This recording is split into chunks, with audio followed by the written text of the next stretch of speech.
So as we sit here, DHS is operating an armed invasion of an American state, Minnesota. Local law enforcement described DHS tactics as, quote, profoundly detrimental to public safety. An American citizen was shot in the face and killed by an ICE agent.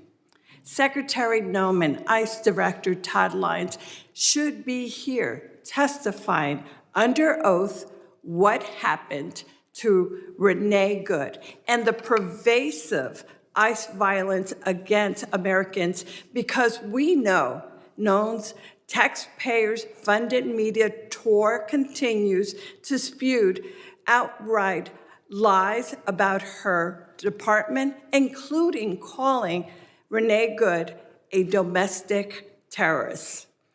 Just this weekend, the secretary went on TV and said that 70% of the people held by ICE have committed violent crimes. In fact, only 25% of individuals in ICE custody have criminal convictions, with many being minor offenses like traffic violations. And that's a fact.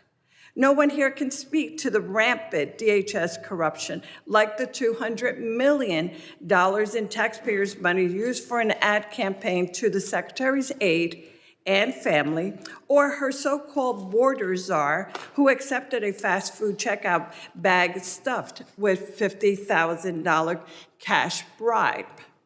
Why is DHS illegally blocking Congress from entering ICE facilities? Is it to cover up the 32 people who died in ICE custody last year, or the 4 this year, including a reported homicide at a Texas ICE facility earlier this month? There are now reports that in my home state of New Jersey, ICE is looking to convert massive warehouses into detention centers, including one in Roxbury.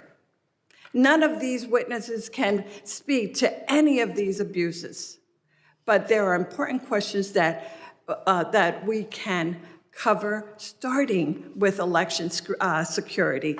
I am alarmed by the administration's termination of funding for state and local elections offices for election security. We talked earlier, and someone asked about how safe are our elections. Are they fair? Will they be indeed secured?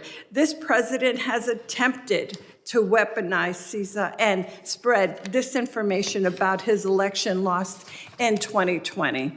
So I'd like to ask Dr. Gatumukala, did Donald Trump win or lose the 2020 election? Yes or no? Congresswoman, I will be more than happy to talk about yes or no. I'm not here to discuss about I know. the yes or no. 2000 election or the 2020 election. Did Donald Trump lose the 2020 election? Yes or no? Ma'am, I'll be more than happy to discuss about the great work that CISA does and you know how we are back on mission. I can understand why you would want to. I will tell you, this is a simple question that only has one right answer. Yes, he was in fact defeated. Do you believe that Donald Trump defeats? Do you believe that Trump's defeat in 2020 contributed to this administration's cutting funds to support election security for state and local officials? Yes or no? Ma'am, election security is focused on infrastructure, and as CISA, we are exclusively focused on defending the election infrastructure. So, quite honestly, it's very simple. What kind of justification could explain this reckless cuts? Please explain that. Ma'am, once again, I have explained before, it's clear that you're not going to be able to do that. I'm sorry, but it's obviously clear that you're not looking to answer a simple question with a yes or no answer.